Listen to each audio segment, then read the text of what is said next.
आ, धन्यवाद। एक तो पहला सवाल यही है कि आप इस जो यात्रा पूरी की पूरी यात्रा खत्म हुई है, इसको आप किस नजरिए से देखते हैं? आपको क्या लगता है? देखिए, आपने जो बात अभी अपने इंट्रो में कही आशुतोष, हम्म, मुझे ऐसा तो नहीं लगता कि अभी हम्म, हिंदुत्व का जो नैरेटिव है उसके बरक्स एक नैरेटिव खड़ा हो गया है, हम्म, ऐसा मैं नहीं मानता। हम्म, लेकिन ये जरूर है कि उस नैरेटिव की दिशा में, उस एक क्रेडिबल नैरेटिव की दिशा में ये यात्रा एक बहुत बड़ा कदम है। नैरेटिव दो स्तर पर देखे जा सकते हैं, एक एकेडमिक लेवल पर, बातचीत के लेवल पर, लेकिन ऑन ग्राउंड पॉलिटिकल लेवल पर, लोगों के बीच चेतना के लेवल पर, मोबिलाइजेशन के लेवल पर, मुझे लगता है कि राहुल गांधी की इस यात्रा से दो तीन बहुत जरूरी नतीजे निकले हैं, महत्वपूर्ण नतीजे। हम्म, एक तो राहुल गांधी की जिस तरह से छवि बिगाड़ने का एक तरह की इंडस्ट्री पिछले 15 साल से चल रही थी, उस इंडस्ट्री को इस यात्रा ने बहुत धक्का पहुंचाया है, पहली बात। क्योंकि केवल फिजिकल फिटनेस की बात नहीं है, अगर आप इस बात पर ध्यान दें कि इस यात्रा ने दिखाया कि राहुल गांधी में देश और समाज के मुद्दों के प्रति सेंसिटिविटी के साथ साथ एक भिन्न स्तर की पॉलिटिकल सेगेसिटी और मैच्योरिटी नजर आई है। मिसाल के तौर पर जब कांग्रेस के एक वरिष्ठ नेता ने पुलवामा पर कोई बयान दिया, तो राहुल गांधी ने तुरंत उससे अपने आप को डिस्टेंस किया और कहा कि ये कांग्रेस की पोजीशन नहीं है, ये उनकी व्यक्तिगत राय है। तो ये जो चीज है, एक तो ये।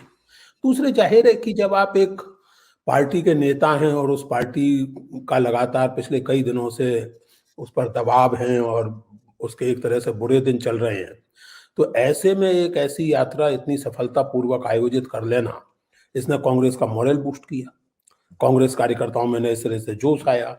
ये इसलिए और भी अधिक महत्वपूर्ण है कि आप जानते हैं आशुतोष, आपके जैसे और दीगर जो इस तरह के, जिन्हें हम कह सकते हैं कि ऑल्टरनेटिव मीडिया, उनको अगर छोड़ दें तो जो मेन स्ट्रीम मीडिया है उसने या तो इस यात्रा को इग्नोर किया या इसको डैमेज करने की या खिल्ली उड़ाने की कोशिश की।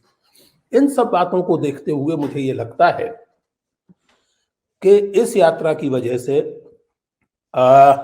हिंदुत्व का, यानी हिंदुत्व की राजनीति और जिसका एक तरह से ब्रांड नेम मोदी जी को माना जाता है, उसका एक क्रेडिबल ऑल्टरनेटिव संभव हो सके, इस दिशा में ये निश्चित रूप से एक बड़ा कदम है। ये कदम या ये संभावना वास्तविकता में बदलेगी या नहीं बदलेगी, ये यात्रा से नहीं तय होगा।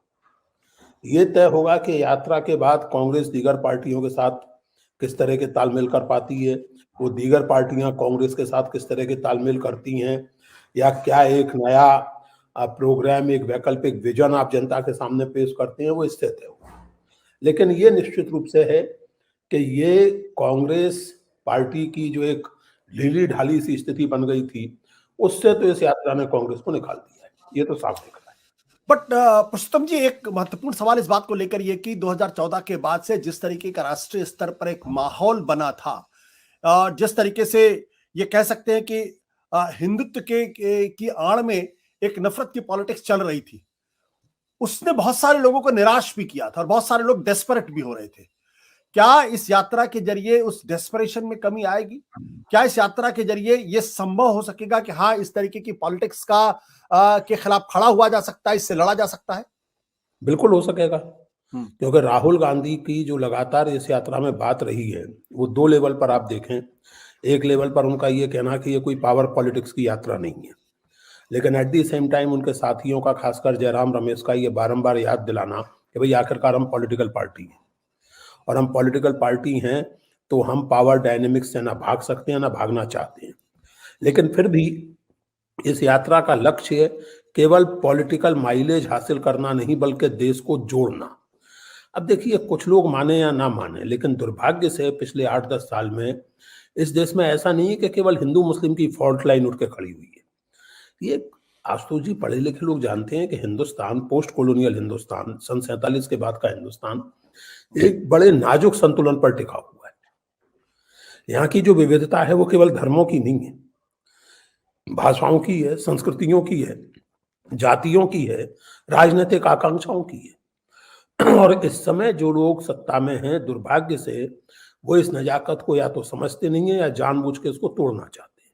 मिसाल के तौर पर, आपको कोई ऐसी घटना याद आती है जब किसी राज्यपाल ने किसी चुनी हुई सरकार के द्वारा लिखा गया अभिभाषण पढ़ने से इनकार कर दिया हो?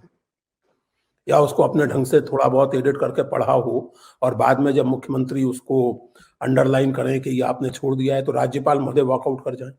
ऐसी कोई घटना आपको याद आती है? नहीं। और ये आप कर रहे हैं तमिलनाडु में। इतिहास के विद्यार्थी और मेरी आपकी उम्र के लोग जानते हैं कि सन 67 तक तमिलनाडु में क्या हालत थी।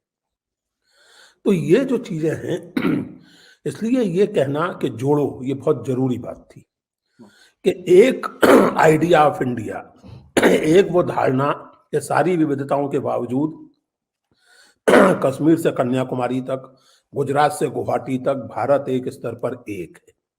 एक तो इस यात्रा ने ये रेखांकन किया, ये बहुत बड़ी बात हुई, बहुत जरूरी बात हुई।